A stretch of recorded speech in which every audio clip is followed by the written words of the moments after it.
Welcome to the Badlands, a place I don't think I or anyone I'm going to talk to expected to be. My name is Jared, and for the last 9 months, I've been an out-of-work ad agency senior suit. My last role was the Regional Client Service Director at Grey Singapore, delivering work around Southeast Asia and India.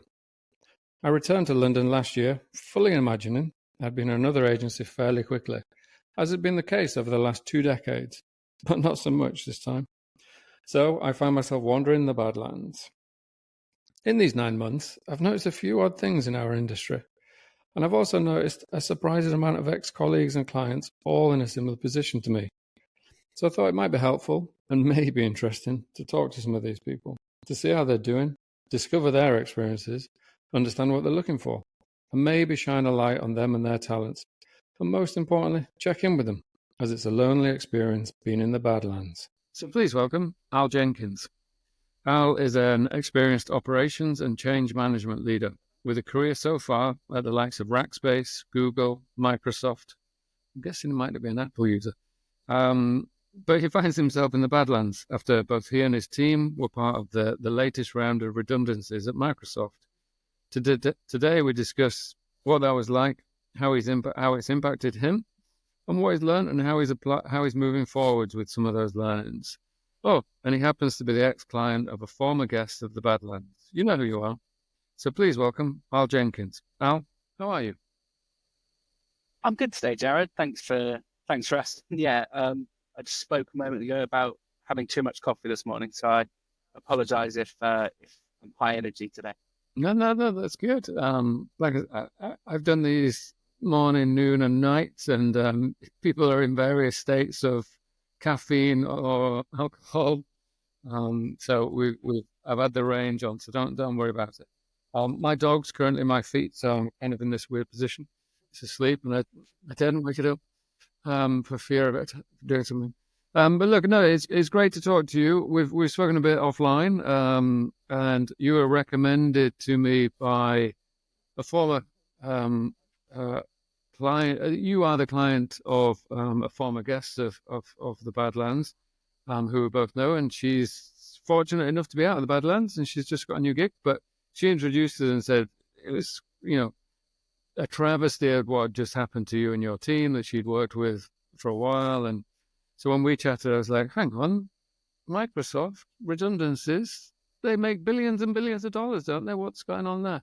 So I think it just goes to show that there's no industry, there's no company that's not part of this kind of weird global time phenomenon that's happening at the moment, where there's a bit of a correction going on of things. So I thought it'd be interesting to speak to you and let everyone know about your journey and why you're in the Badlands. So I think the first thing we usually do is just give people a sense of who you are and where you've worked and the type of stuff you do and the type of companies you've worked at, and then what the hell happened? How come Microsoft, who has billions of dollars, is using redundancy as a business restructuring tool?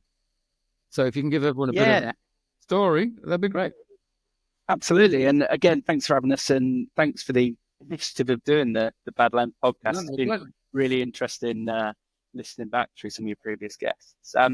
Here I am, and in terms of career history, I started, and I was fortunate straight out of university to get a job at a company called Rackspace, who at the time were kind of quite a young and exciting company to be part of. They had a great culture. And it was really a nice introduction to work. It was like leaving university and kind of stepping into like university within a workplace. So that was quite nice, and learned a lot there. From there, I went to Google Cloud, which was a good move for me. It was quite early in the cloud, in the world of cloud computing. So it's quite a fun and exciting place to be. And Google, again, excellent company to work for. Before I left there and went to Microsoft, which is where I've been for the last 6 years. So I've always worked in sort of like these large tech multinational companies, apart from when I was a kid and I worked in a video store, which was probably the best job I've ever had, I think. And yeah, but Netflix have ruined that for the next generation. But I think working at all these big tech companies, it's interesting, and you're kind of at the forefront of technology, but there's still a load of stuff which isn't what you'd expect within these big companies. So, and kind of where and how I've ended up in your Badlands, if you will, is Microsoft, they have kind of a blueprint of jobs that they roll out every year, and it says, look, these are the key positions that you need to have in each country. And then outside of that blueprint, you've got a load of other jobs that kind of fill the gaps. And I guess over my 6 years at Microsoft, I had several of those jobs that fill the gaps. So it was kind of under the banner of marketing operations, and I spent a lot of my time working with running the agency relationships with our marketing agencies and our media partnerships. And that's where I met your previous guest, the incredible Rika. And she introduced us, and this is how I've got to speaking to you today. So I guess I've been in the Badlands and I feel like a bit of a fraud because I've only been in the Badlands officially for the last 21 days. So I'm quite young in this area. But I've been. But I made exception because of the length of time you were on kind of, the chopping block, and it was announced the way back and stuff. So it's almost, there's a couple of people like that where when redundancy is announced and there's inevitability, you're already in the Badlands, right? So it's not you won't go into your desk and then that counts. There's an absurdity to kind of redundancy. It's such a drawn out process. So how was it announced and how was it dealt with and how long was it, and just then how did you cope with that? Because it's an awful feeling when you go, just the lack of control that you've been working your socks off. As I assume, well, I know Ricky, who introduced us, said you were fantastic over there doing what you're doing. So it's clear that it's not necessarily performance related. It's just these weird, big, sweeping business decisions that are made and they affect humans. So it'd be interesting to absolutely. of what happened. Yeah, so it's you're right in what you say. The process is hugely drawn out. So the process happens. You go into a consultation period where you're basically, you've got this period of time, this weird period of time where you're justifying your existence. You're trying to say why your job is needed. And the message that I got was throughout the whole thing was that this isn't you. It's a business decision. It isn't performance related. It's part of the strategy. So at that point, you're like, oh, how do I argue my worth and my job if the decision's there? But anyway, so you're in this position for 45 days of justifying your existence, which is a strange place to be because you're still doing your job, and every day you're doing your job and you're like, surely this is needed, surely this, and then you come to the end of that 45-day period and you're told that yes, your role is going to be made redundant, and then you've got I personally had 5 weeks of gardening leave where I wasn't expected to work, but I was expected to be available to answer any questions. And isn't that weird? Keep the wheels spinning.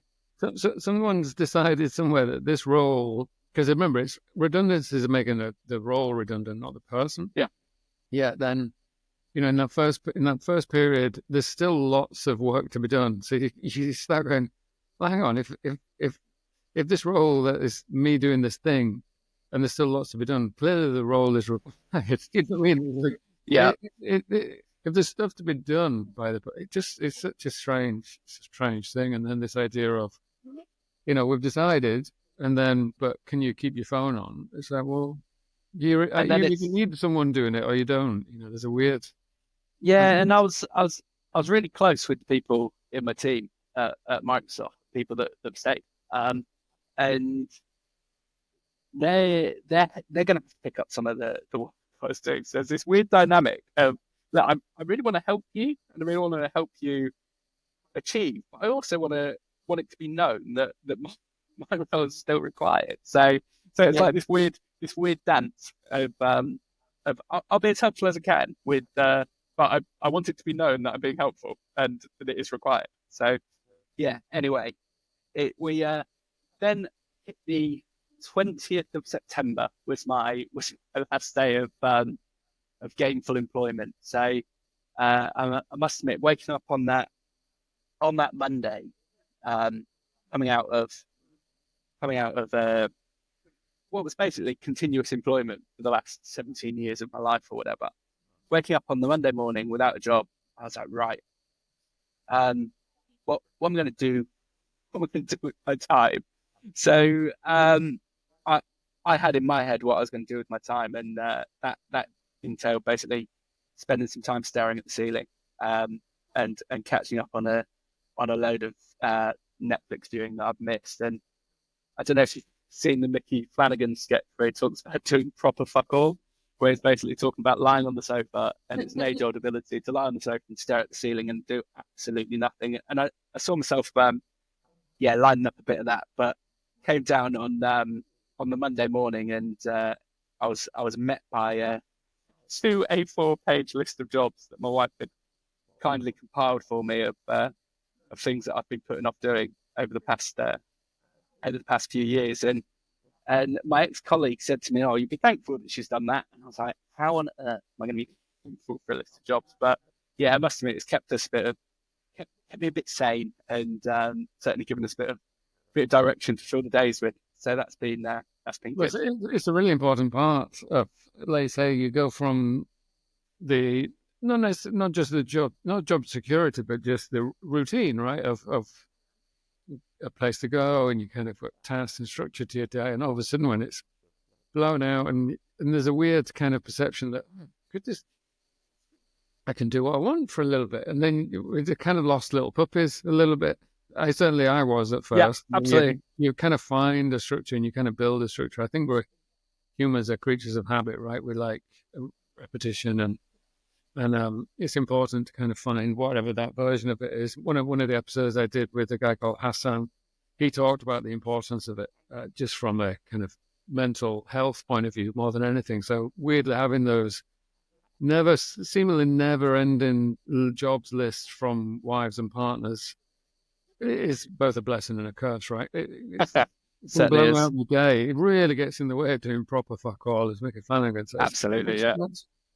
I think weirdly there's a guilt attached to that. And on the odd day I've done, I'm just going to take a minute today. Just feel guilty about it, or I do anyway. Yeah, So then I'm like, oh, where's that list?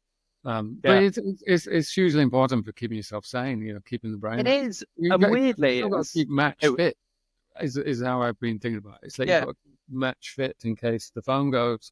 Because I assume then when you knew you were entering this Badlands, how did you start going about looking for new immediately, or were you a good guy and just kept your head down and kept working? Because I would have gone, well, fuck you, Google, I'm out. No, Microsoft. Microsoft, yeah. Once you get told, then you're out, right? So you just start. How have you Yeah, found kind of trying to move into a new thing? What's been different this year to kind of when you've moved from all these amazing companies previously? How's it? yeah, good question. So when I first found out, in my head, I told myself I was gonna drop down tools and get on with finding myself a new job. In actuality, I believed I was doing that, but I was still checking my Microsoft email, um, like regularly, probably every 10, 15 minutes, just checking my Microsoft. Nothing's come in, and I was doing all that, but at the same time, I was like, right, I really need to get on this, find a new job. And my way in my head of approaching that was I need to be sat at my desk 9 till 5, looking for new opportunities and new jobs. And I realized quite quickly going through that process that was going to drive me utterly insane, because you sit down in front of LinkedIn, and you refresh the job board, and look down like, okay, I've seen all of these, I've applied for this one. Then you look at your your list of companies that you'd like to work for, and then you go and look at their job boards. You're like, yep, nothing new, and that takes you about an hour. And then for the rest of the 8 hours that you're doing it, you're kind of just like, right, I'll refresh the job board again, see if anything's happened. It's like, what am I actually doing with my time? It's smashing your head against the wall. There's no other way. Oh, absolutely. It's silly. But I've talked about it a number of times. I'm hoping anyone new to the Badlands and entering into this world based on, they might be hearing this thinking, fuck, I'm being redundant. That is a natural knee-jerk reaction. You go, right, I'm going to put all my effort into this, and it's important to put effort into it, but I don't think this sat 8, 9, 10 hours a day doing it's not the way to do it. Is my advice, because I have yet to meet anyone who's successfully solved it by doing that. I think everyone goes through a bit of an arc of that's the way, and then you come to a realization, oh no, this LinkedIn and all these other job boards, they haven't updated for 24 hours. Fine, right? I'll go and look at the list of shit that my wife's given me to do. Absolutely, and amusingly, I went down to the job centre a couple of days ago and met this amazing lady there. She's been in the job 30 years, and she knew her way around things. And she said to us, you need to be looking for a job, and the contract that they give you is you need to be looking for a job for 35 hours a week. And I was like, thought about that in my head, and I was like, that's 7 hours a day, 5 days a week. And I'm like, geez, what am I going to do? 7 hours, 5 days a week. And I think my learning there has been, and with LinkedIn as a whole, it's an amazing platform, and it's an incredible technology, which we'll see.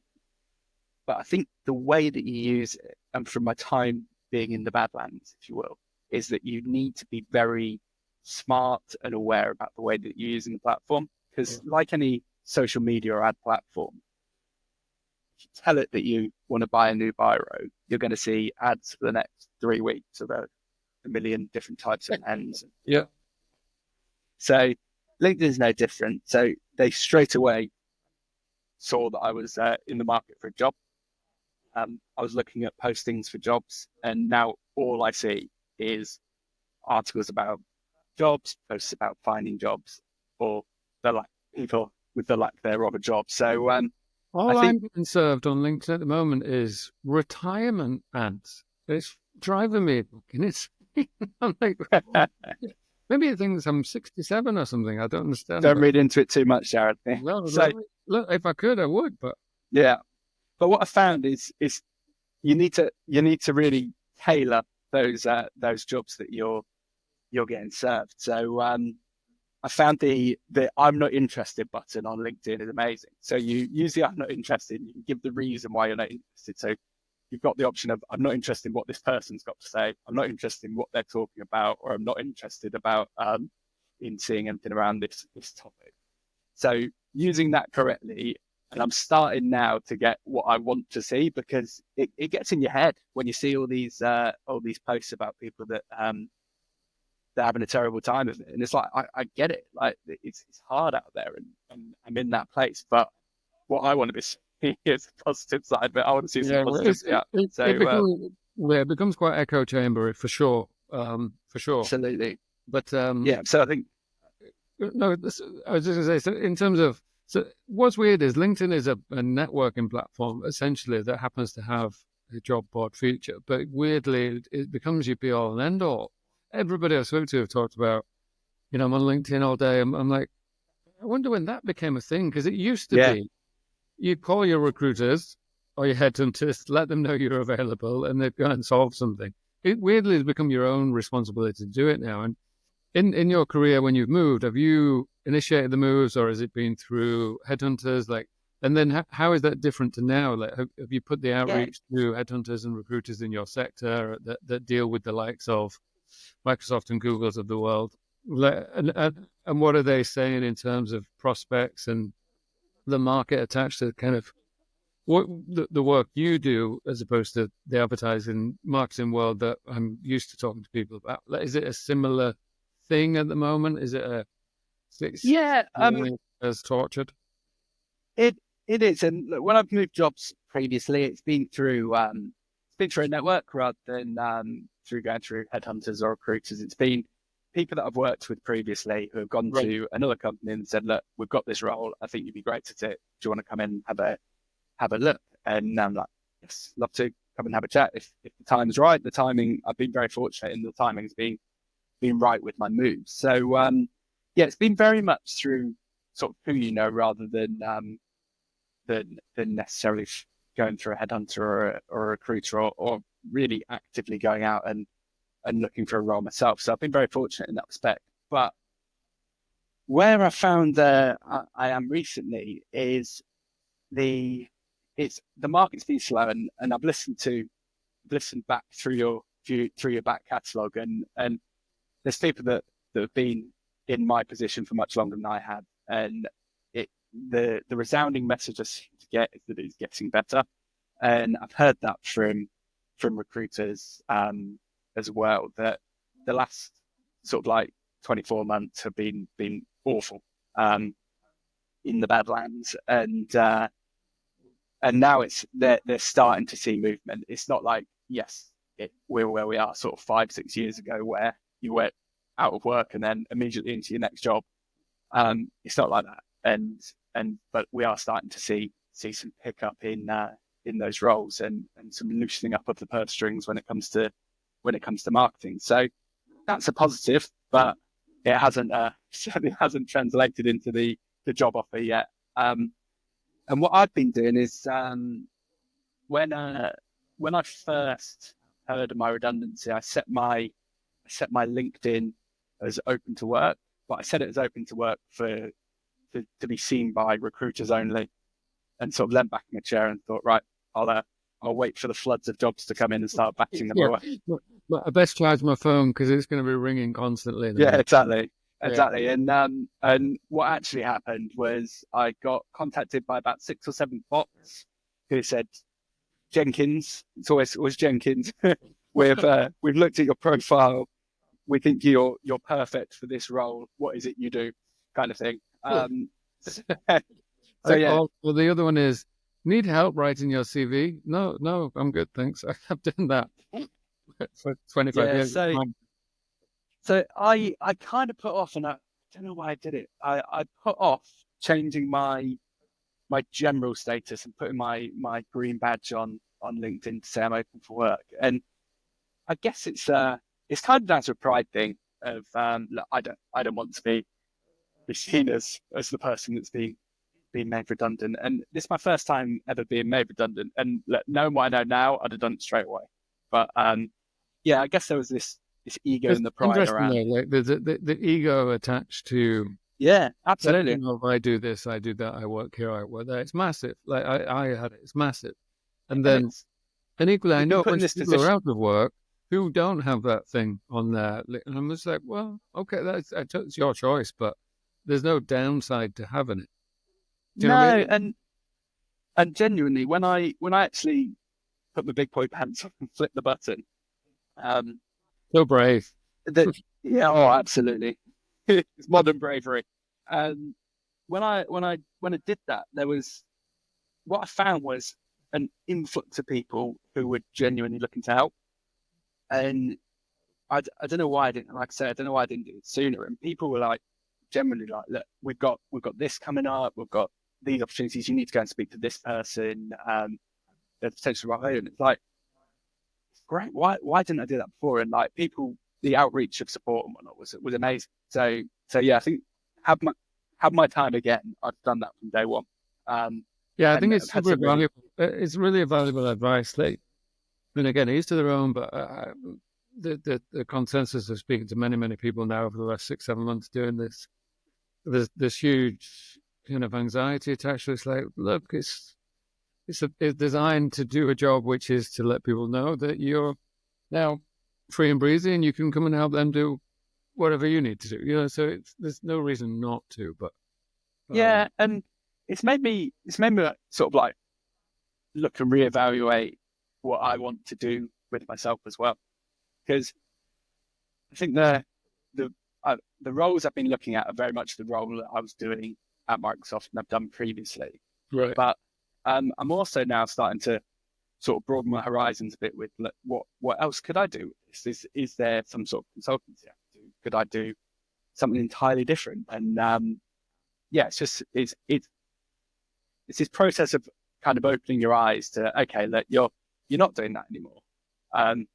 You've closed that chapter on the role and the employee that you were with, and what's next? And it doesn't have to be the same thing. And it's interesting. You start to see job roles come up, and you're like, oh, damn, that's not what I do. And then you read the job role, and it's actually a lot of that is what I do.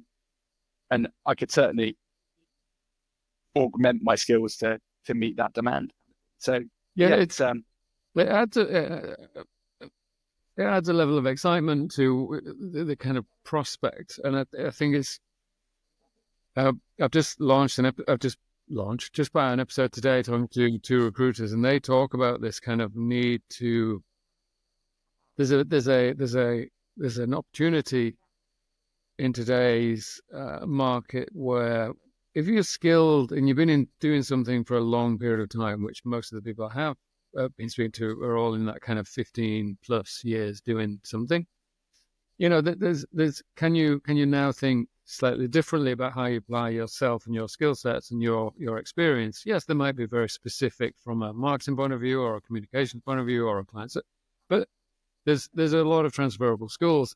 And weirdly, when you're when you're trying to go from one job to the next within the same sector, you don't ever think about moving or looking sideways. You just forwards, right? And I would imagine Rackspace to Google to Microsoft is like me going ad agency to ad agency to ad agency, right? There's just the pattern of places you work. Oh, absolutely, yeah.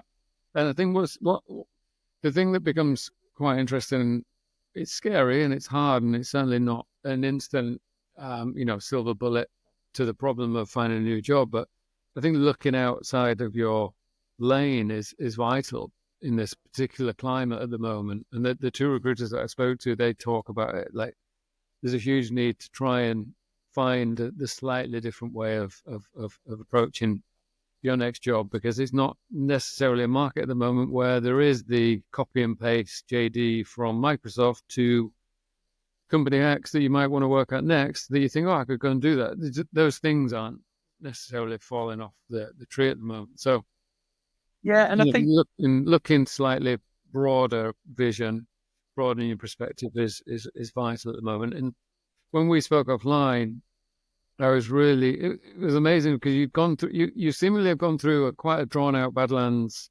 arc of learning and discovery in a kind of much quicker period than certainly I did, and which why I was intrigued to talk to you on this, because the other thing we touched on was just how you start to think about your own sense of application in these new companies. Like, well, I'll go and work my tail off at these places, but equally you then go into it a little bit battle scarred from a redundancy or a shitty business decision made by some people in a different country that's now affecting your role here in this, And if you can just touch on that, I think it'd be super useful for people to think, because I think the more people that realize it's not the be all and end all. It is from a, looking after yourself and your family and your responsibilities and things. But I don't know, time in the Badlands helps you then prioritize yourself a little bit more. Yeah, I think so. And I think that the way I kind of approached it from day one was, okay, look, this is what the end point of my time in the Badlands is going to look like. And I'm at point A, I need to get to point Z, and I'd prefer to get there quickly rather than draw it out too long. And I'm sure in years to come, I'll be sat in front of a therapist talking about this. But I just tried to hurry through a lot of the emotional side of it and stay as positive as I could with going through it. And yeah, I think it was. I was surprised at myself with how long it took to switch that button on LinkedIn. But when I did it, I kind of vowed to myself, look, I'm not gonna I'm not going to procrastinate, and I'm not going to drag on things here. I'm just going to keep pushing and keep going at it. And I've spoken to a lot of my former colleagues and my network who have been through this process, and it seems like everyone goes through the same journey. So what I tried to do was to kind of squish that journey down and to expedite as much of the process as I could, to get myself back to this point of positivity and employability. So as much as I would like to spend a bit more time sat inside looking at the ceiling. But in terms of your attitude towards,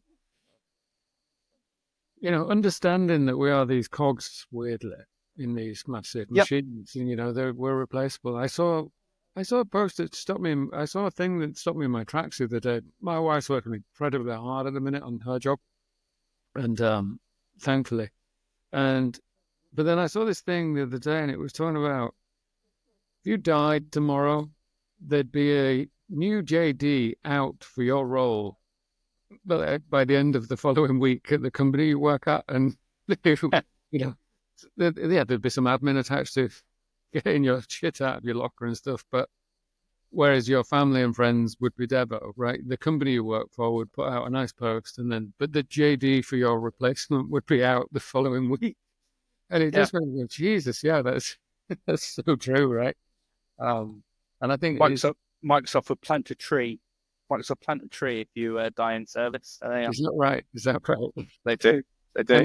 So be part of the Microsoft forest. And put equally the JD out for your replacement. Absolutely. It's one thing that I wanted people to understand, and maybe you can't, but when we spoke offline, the craziness of redundancies. You said that the rounds of redundancies, the first round were being rehired. Can you talk about that? Yeah, absolutely. So without naming names, I had a conversation with someone. This madness, and I want people to hear the madness, basically. Yeah. So I had a conversation with someone at Microsoft where basically they said that we've been through a few rounds of redundancy recently, and they tend to go in waves and in cycles. So they'll make a kind of function that they'll trim that function right back. And the way it works within Microsoft is you can't work at Microsoft again for another 6 months. You have to have a 6-month break of service. And then between 6 months and a year, you have to repay some of your redundancy. So by leaving Microsoft and speaking to this manager I was speaking to, he said that there's basically a 12-month cycle where people can't or won't work for Microsoft because they need to pay back their redundancy and pay back redundancy. But what they've started to see is a year later, they're like, okay, actually these. Oh, John's back. Another cycle has come round in this year, and all of a sudden we need these people that we didn't need because we're at that point in the year again, and those roles are required, and we've had another change in the business model. Those roles are required. So people are starting to get hired back after they've done their year out of service. So isn't that unbelievable? Just thinking about that, I was like, it's crazy. And when you look at the size of a company like Microsoft or these big tech giants, like there's hundreds of thousands of people there. So that it's not going to be right every time. Like they can't work on an individual basis. They need to work in functions. They need to work in teams.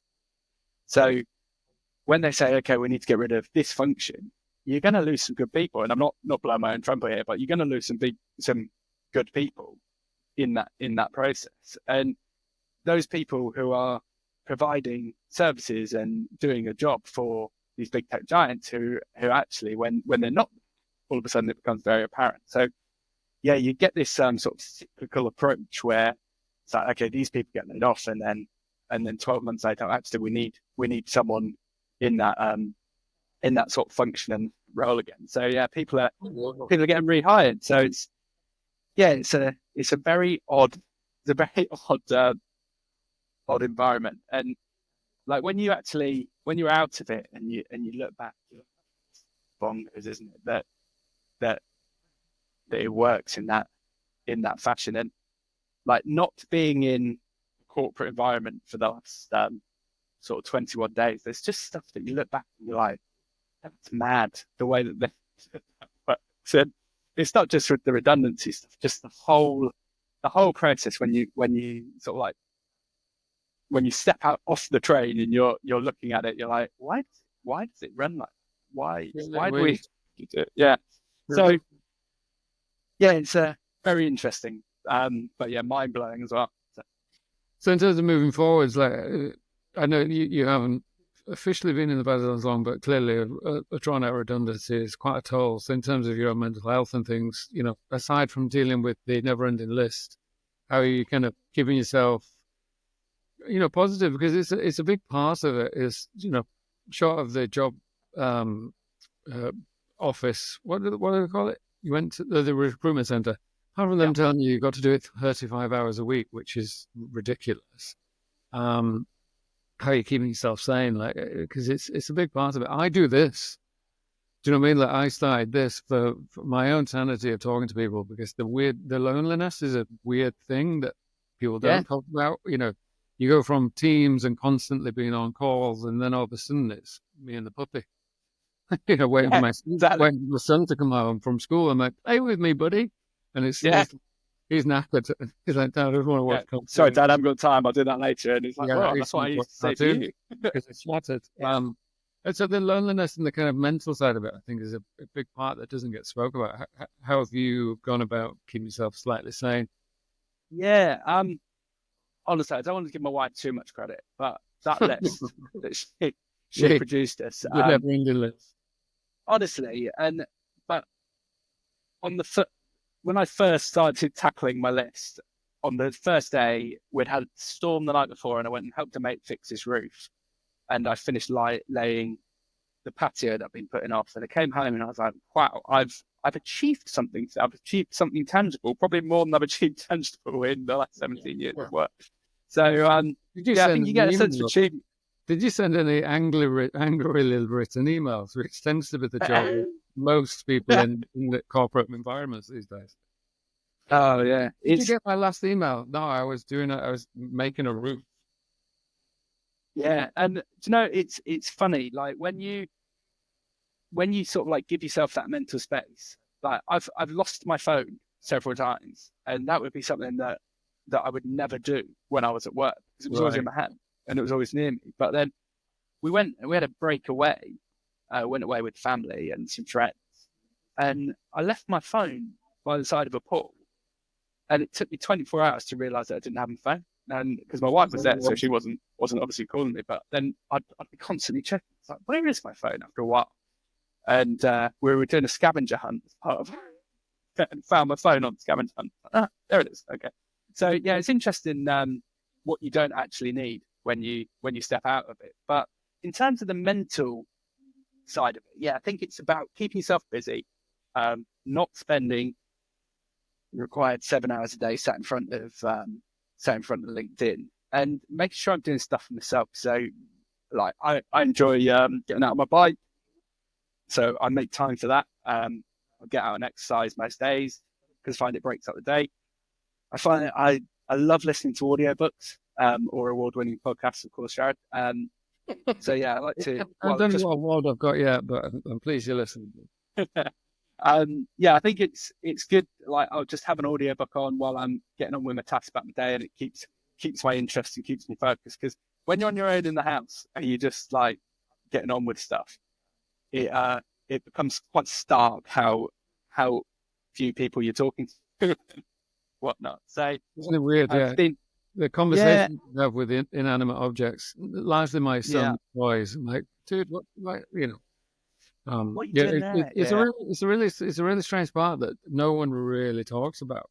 This kind of loneliness. It's a strange part of it, and it's the other thing I found is that I'm having a lot more conversations with people I haven't spoken to in a long time. So pick up the phone and speaking to mates for an extended period of time, or speaking to ex-colleagues, under the guise of, I tell myself, oh yeah, I'll speak to them and see if they've got anything there in their job space. But it's actually just to pick up the phone and catch up a little bit. So yeah, I think that helps with the mental side of it, is because I'm quite a sociable person, so I enjoy speaking to people. I enjoy like that side of life. So yeah, I think just catching up with people, make sure we're doing exercise and getting out and seeing people, like even if it's just like meeting them for a cup of coffee or going for lunch or whatever. So I tend to work now, and I've seen myself, and this is kind of how I worked when I was in Microsoft and Google. I tried to do burst working, and it sounds like a really wanky term, but like I work hard in bursts. So if you look at that from an employment point of view, when there was something on and it needed my attention, it needed a lot of work, then I'd just go at it, and I'd work late, I'd work longer hours, do a bit at the weekend. But then it's not feeling guilty about the time when you're not busy. So if it's 11 o'clock on a Tuesday and you haven't got a lot on at work, but you've been sort of like burning the candle in the evening, don't feel guilty about taking your time back at 2 o'clock or 11 o'clock on a Tuesday or whatever. Well, 100%. The agency world's a bit like that. And I learned early on that if you give, they just take. So you have to create your own balance. I was the same. I'd work all night, all weekend when you needed to, and then you wouldn't see me on a Friday afternoon if I didn't. And I was old enough and to understand when and where you needed to be, and it's a really important part because it's if you don't balance. I'm hearing a lot of stories at the moment of burnout, particularly in my industry, or my old industry, as I'm now calling it, the advertising world. Just the sheer burnout based on, a number of factors, a lot of people out of work, and then the people who left, like you were talking about your teams having to pick up, the extra workloads of roles no longer required, but they then give it to 3 other people to do between them. It's a strange choice. We don't need it. Clearly something not quite right. The burnout it's real, and people are starting to be hugely affected with it. I'm hearing a lot about it. Apparently, that it's a real. Yeah, and I think the way that that's translated to my being in the Badlands is the way that I'm kind of approaching applying for and looking for jobs. I'll do a solid hour in the morning, a solid hour in the afternoon on the old job boards and LinkedIn and whatnot. But then working smart with it. So setting yourself up job alerts is so simple. So you get a ping on your phone. So you're not missing something. So you don't have to be constantly staring at that job board. And also, did an episode, I forgot who it was with, but they talked about not searching alone. That's right, Lucas. Yeah. And that's been a huge. I haven't gone about it quite in the same way as Lucas, but just using your network to help you search and having kind of that army of people behind you, also looking for you. So, lady I used to work with pinged me yesterday, just said, "Oh, saw this job. Isn't that sort of thing that you're looking for? That you'd be great at doing that." By having those people looking, and you've got your phone with you, so like if you get an alert or a friend pings you and says, "Yeah, have a look at this," then you're still doing it. You're just not spending the time sat idly in front of your computer waiting for it to come up. So the tools are there, and use the technology, I think, would be the way to approach it. Well, look, it became one of the byproducts of doing this kind of these conversations, having these podcasts. There's a network growth that comes with it, and every single person I've spoken to is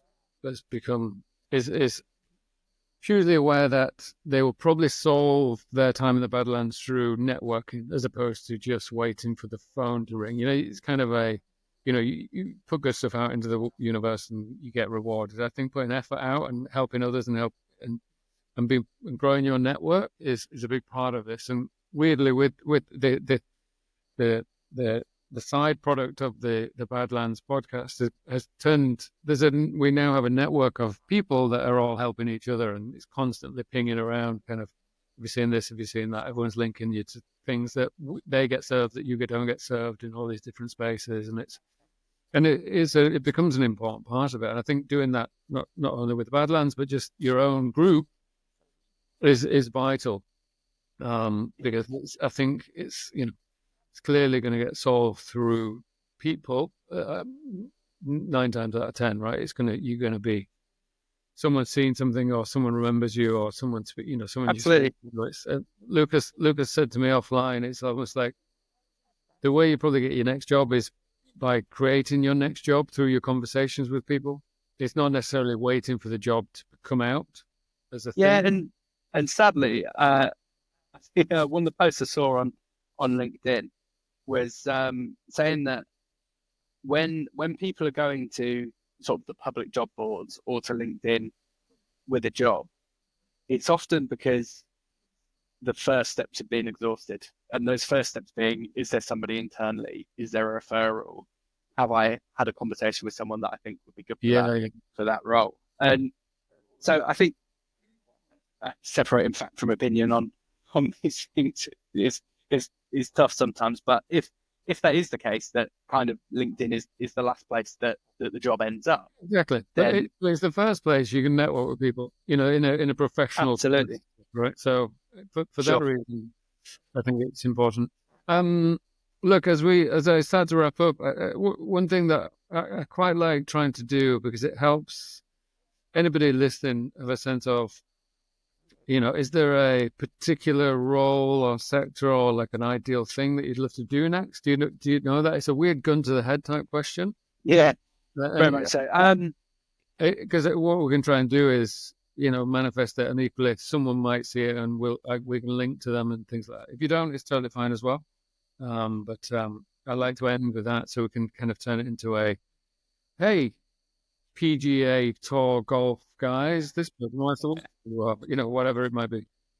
Yeah, no, absolutely. And thanks for the question on that. But I think ultimately my first look is going to be something that's in the process or operations world. Really sort of sexy side of marketing that I found myself in.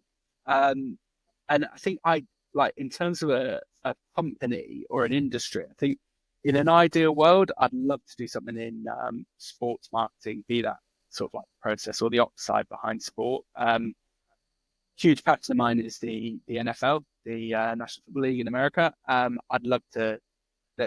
That's growing incredibly in the UK, and if there was a role in that, that'd be amazing. But I think anything in sport would be kind of my dream industry. And then in terms of like what I'm doing there, it's the roles I've kind of done in my career have been very much the process, the operation side of things, but then also the rolling up your sleeves and getting involved in stuff. I like doing that. I get a lot of energy from doing that. So yeah, I think that I'm not adverse to being involved and getting on with it. Nice. Love it. Okay, well, NFL, here we come.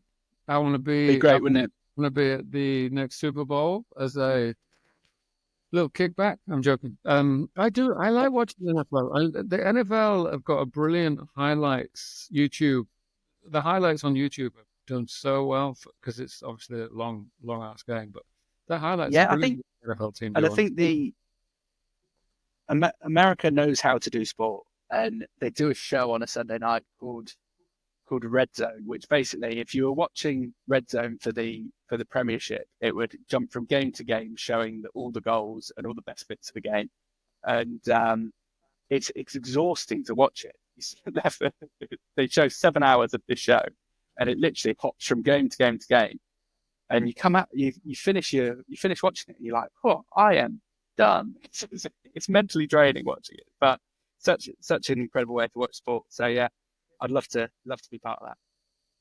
Okay, well, anybody listening, anyone know any of the team owners or the guys who run the NFL? Give us a shout. You never know. You never know on this LinkedIn connected world. You're only a couple of people away from someone who maybe has a connection. So, look, Al, I can't thank you enough. I know It was great that Ricky put us in touch, and she told me she'd loved working with you and your team at Microsoft, and she can't speak highly enough of you. So no doubt there's a new role out there somewhere. I think for everyone listening, yes, just keep going, keep looking after yourself, and remember, don't take it personally.